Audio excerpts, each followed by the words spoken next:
My husband just got promoted to shift manager 3 weeks ago. This meant that his 10 a.m. to 6 p.m. shift has now been switched 4 a.m. to noon. He isn't a morning person at all, so most mornings he will start huffing and puffing as soon as his alarm goes off, and he will instantly turn on our light and very loudly start looking for his work clothes. Have asked him several times to put clothes out the night before and he has yet to do so. I have also asked him to not turn the light on or be super loud. After all, when I worked at 5 a.m. I made sure to be respectful of him sleeping. So yesterday morning when he got up at 3 a.m. and flipped on the light, I grabbed my stuff and went to the guest room. He came in and asked what I was doing. I told him that since he didn't respect me sleeping at all, that I would be staying in the guest room from now on. He made a comment about the light will only be on for 5 freaking minutes. Which is not true. He turns the light on, finds himself clothes and then goes to take a shower without turning the light off. If I turn the light off, he will come back into the room after the shower and turn it on again to grab his socks and put on his shoes. Which also pisses me off because shoes stay in the kitchen by the door and there's no reason he can't put them on at the table. Anyways, instead of understanding, he just got angry. Mainly because he is not a morning person and he doesn't like dealing with anything in the AM. So, while he was at work yesterday, I moved all my stuff into the guest room. Last night he practically begged me to sleep in the bedroom and promised to let me sleep. Well, this morning he flips on the light again, so I sit up and I'm like, are you kidding me right now? And he says, I'm being quiet. As if that was the only issue. So I went into the guest room and locked the door. I told him I was staying in here from now on despite his efforts to sway me. He thinks I'm overreacting. I work 4 p.m. to midnight. And cute little tidbit, I'm the breadwinner. I make nearly $5 more on my hourly wage.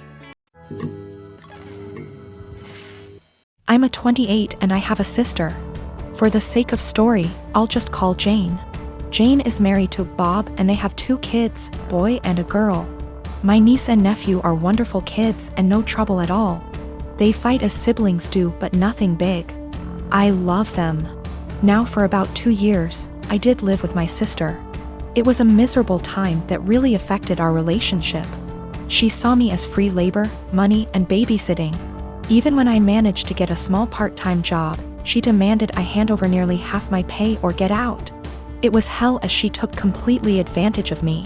I moved out as soon as I could and we have little contact outside of family gatherings.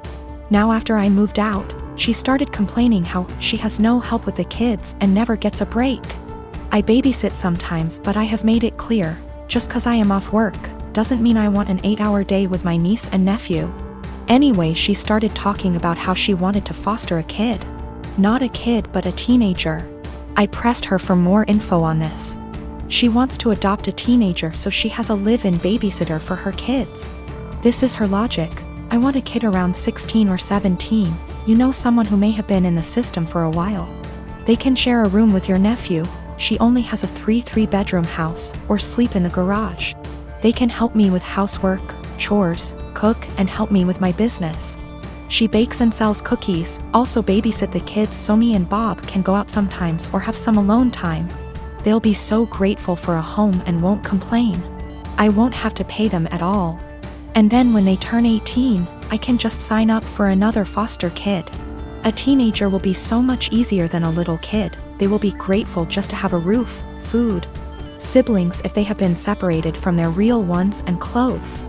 I was horrified. Told her it was a horrible idea. She didn't listen to me. She went on with it anyway. About a month ago, a social worker showed up at my apartment to ask me some questions about my sister. She had put me down as a character witness or something like that. I immediately told the social worker why my sister really wanted to foster a kid and how she treated me when I lived with her. The lady thanked me. My sister called crying saying that she wouldn't be considered for any adoptions or fosters.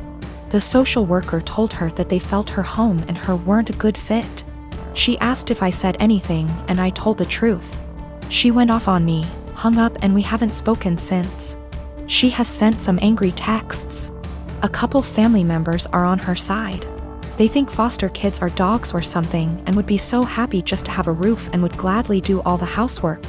No child is in control of the circumstances that may have landed them in the foster care system. They are children and still human. They deserve a loving home and care. Do right by a foster kid. So recently I found out my 15-year-old son, Jacob, pulled an incredibly cruel prank on one of the girls I'll call Ashley, that's in his friend group.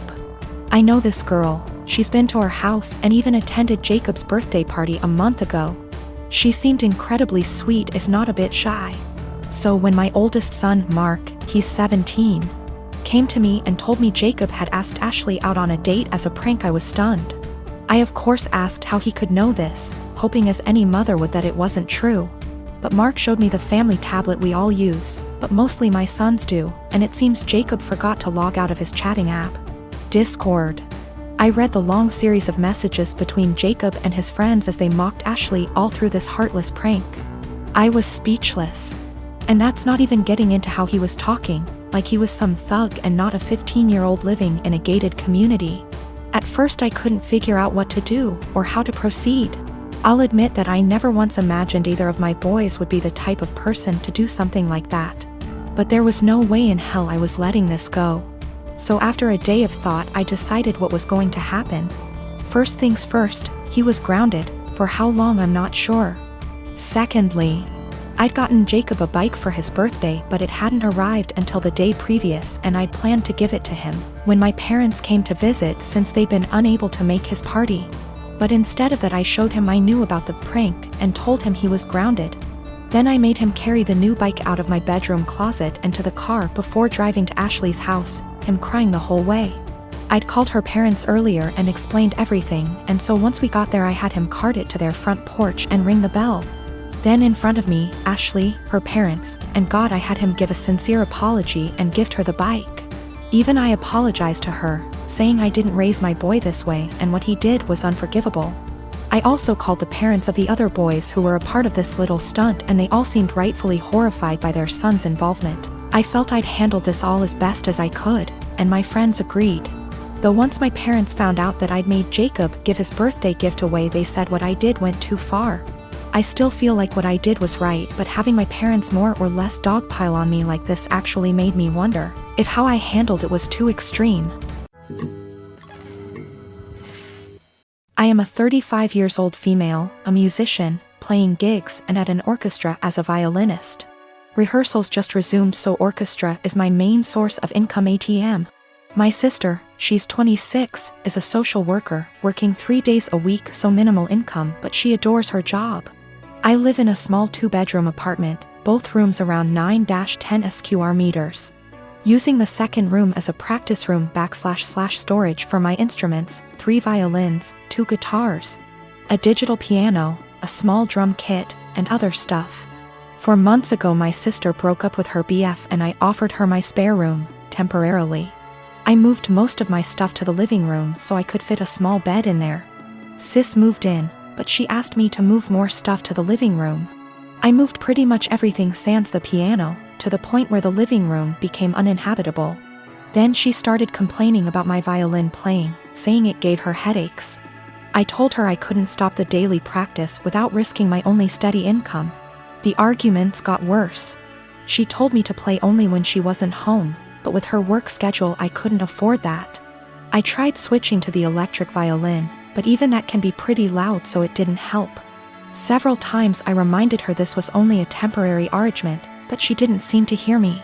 2 weeks ago I arrived home to finding my piano in the bathroom, near water and humidity, because my sis needed the space for her new double bed. When I told her she can't SRSLY expect me to store my piano there, she said, "Yeah, you will just have to sell it, I guess." I got so mad I told her she has 7 days to leave, but she didn't take me seriously. For a week I only talked to her to remind her how much time she has left, but she always laughed it off, told me to stop acting like a crazy person. When the deadline came I boxed up all her stuff while she was at work, booked an Airbnb bedsit close by and drove her stuff there. She was livid but couldn't do anything but take her new keys and stay there. The following week she kept calling me with an increasingly apologetic tone, saying she shouldn't have moved my piano or bought a bed. She promised she would put more effort into finding a new place. And by the end of the week I considered most of our issues at least addressed, so I drove to help her move back. But when I was carrying the first box down, she went, "I do hope you will at least stop with the violin this time." I absolutely refused to take more of that *****ing violin. I dropped the box, wished her good luck and left.